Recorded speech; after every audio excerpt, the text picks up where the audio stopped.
ओमकारेश्वर मंदिर, उज्जैन। इस मंदिर के बाहर लगभग 5 महीने से एक व्यक्ति बैठा रहता था, साधु के वेश में। आते जाते श्रद्धालुओं से भिक्षा मांगता था। कभी कोई उसको रोटी देता था तो कभी कोई उसको पैसे देता था। 5 से 6 महीने तक ये व्यक्ति उस साधु के वेश में वहां पर बैठकर सिर्फ इस भिक्षा पे जिंदा था। जब आवश्यकता होती थी तो मंदिर में जाकर कुछ भोजन कर लेता था, मंदिर के प्रसाद को खा लेता था। और किसी व्यक्ति को उज्जैन में उस मंदिर के बाहर बैठे हुए इस चीज के ऊपर आशंका नहीं हुई कि क्या ये असली में कोई साधु है या नहीं। लेकिन रियलिटी क्या थी? ये कोई साधु नहीं था। इस व्यक्ति का नाम था तनवीर अहमद। ये व्यक्ति जो था मालदा के थ्रू पश्चिम बंगाल में इलीगल तरीके से बांग्लादेश से बॉर्डर पार करके आया था। और ये कोई नॉर्मल व्यक्ति भी नहीं था, क्योंकि ये व्यक्ति तनवीर जो था ये अंसारुल बंगला टीम की तरफ से ट्रेंड व्यक्ति था।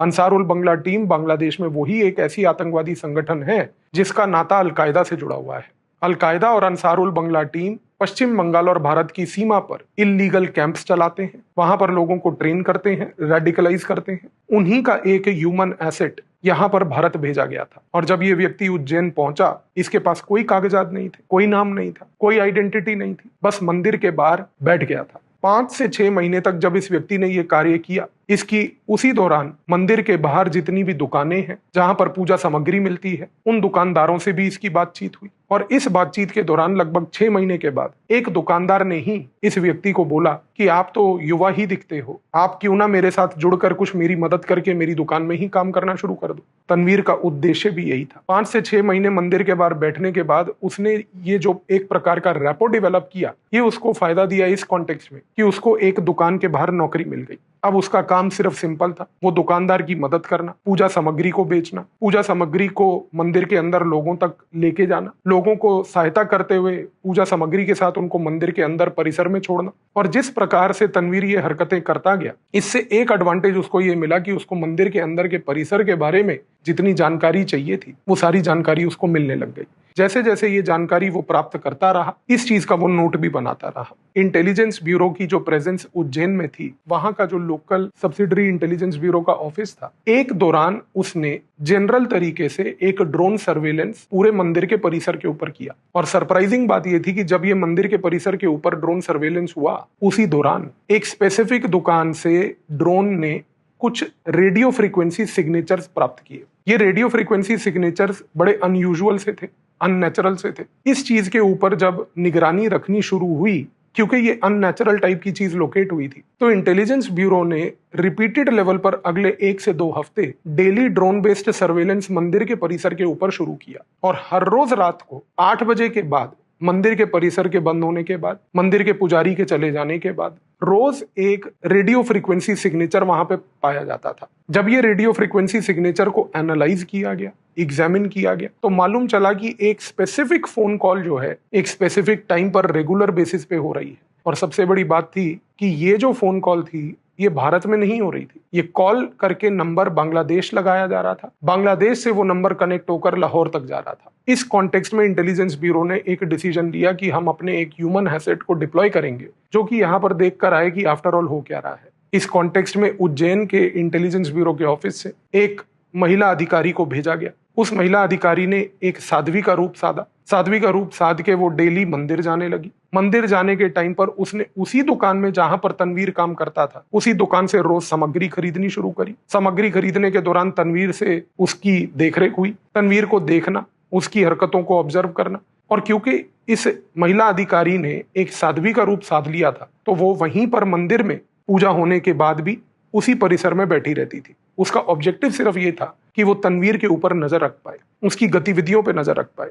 और उसने एक पैटर्न ऑब्जर्व किया। पैटर्न ये था कि तनवीर दिन में कई चक्कर मंदिर के परिसर में लगाता था। जब भी वो मंदिर के परिसर में चक्कर लगाता था, वो अक्सर प्रसाद बनाने वाले सेक्शन के पास खड़ा होता था, प्रसाद के डिस्ट्रीब्यूशन के सेक्शन के पास खड़ा होता था। और सबसे बड़ी बात, रोज रात को मंदिर के परिसर के बंद हो जाने के बाद दुकान के पीछे जो उसको कमरा दिया हुआ था रहने के लिए, उस कमरे में से वो रेडियो फ्रीक्वेंसी सिग्नेचर्स रोज मैच होते थे। ये चीज लगभग 4 से 5 महीने रेगुलर बेसिस पे फिर से ऑब्जर्व की गई।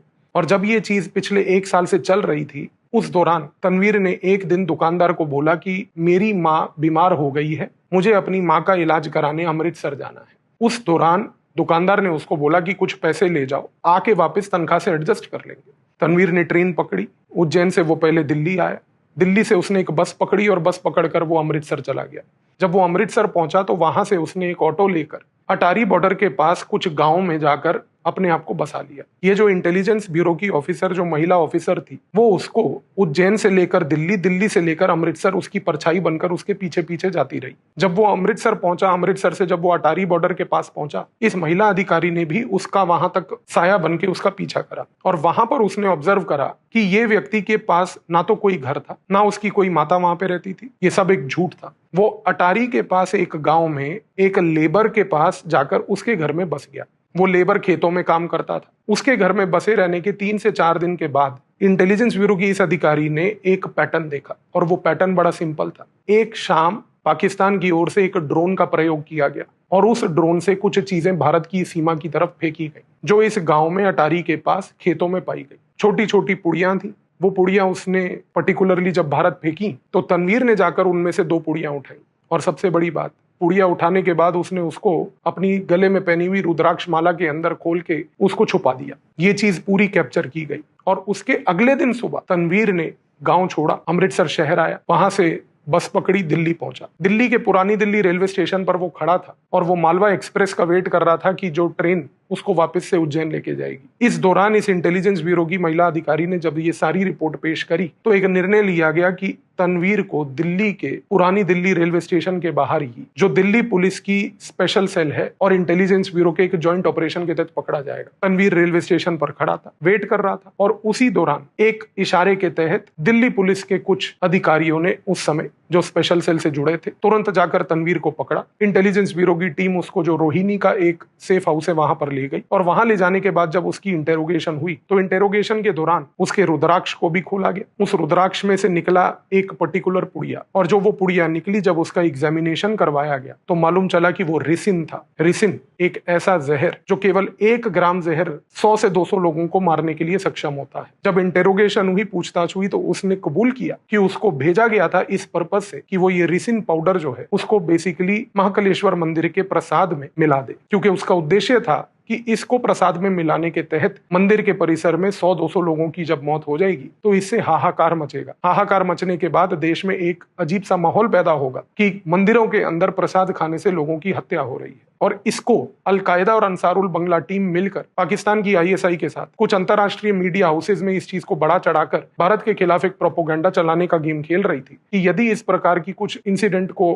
अंजाम दे दिया जाता तो उनको भारत के अंदर भारत के मंदिरों के बारे में, सनातन धर्म के बारे में इस प्रकार की नैरेटिव चलाने की कैपेबिलिटी मिल जाती। लेकिन दिल्ली पुलिस के स्पेशल सेल और इंटेलिजेंस ब्यूरो के जॉइंट ऑपरेशन के बाद जब इस व्यक्ति को पकड़ा गया, तब पकड़ने के बाद सिर्फ ये रिसिन का खेल नहीं बल्कि सबसे बड़ा खेल जो निकला वो ये था कि किस प्रकार से आज इल्लीगल तरीके से बांग्लादेश से ये लोग भारत घुसते हैं और भारत में घुसने के बाद किस तरीके से ये भारत को अंदर से खोखला कर रहे हैं। 15 अगस्त 2025 को जब प्रधानमंत्री ने लाल किले से इस चीज के बारे में गुहार लगाई कि किस तरीके से देश के अंदर घुसपैठी घुस चुके हैं, किस तरीके से वो देश को खोखला कर रहे हैं, ये एक इंटेलिजेंस ब्यूरो का एक ऐसा ऑपरेशन था जो इस बात का एक लिविंग प्रूफ है कि किस तरीके से इन लोगों ने भारत को खोखला बना दिया है। लेकिन हर एक ऐसे इंसिडेंट के पीछे कुछ जाबाज अधिकारी हैं, कुछ जाबाज एजेंसीज हैं जो दिन रात बिना किसी मेडल के, बिना किसी मीडिया पब्लिसिटी के सिर्फ इस काम को सक्षम देती हैं कि आप एक चैन की नींद सो पाएं और इस चीज को